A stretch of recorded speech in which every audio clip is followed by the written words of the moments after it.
Okay, here's one of the next steps is after unboxing, you press this restart button for 2 seconds, which kind of turns the battery on from standby, and make sure you charge it up first with, make sure it is a either a dual battery or just a dual charger or a lithium charger. Make sure it's not the lead acid charger.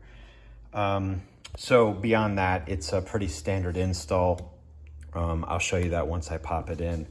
But it's a, easy swap out, and then, again, press the restart for 2 seconds, charge up the battery, install, and then I'll show you the after video of how quick this battery starts. It's phenomenal technology.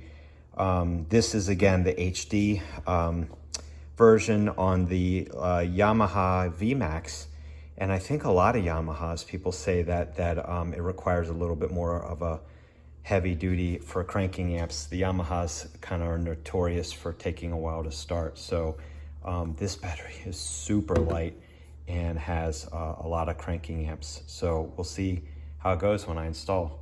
It should be good.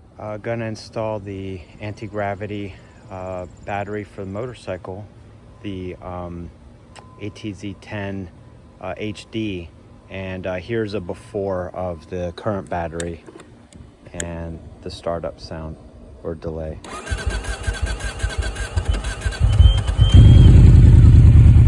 Okay, and here will be the after with the installation of the new battery and fully charged.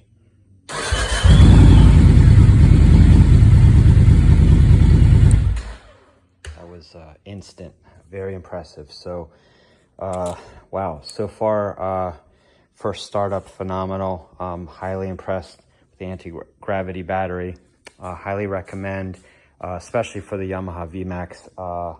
It requires a lot to get that thing started. You heard it in the first video there. So this is their new HD version, so seems highly worth it. All right, I hope that helps.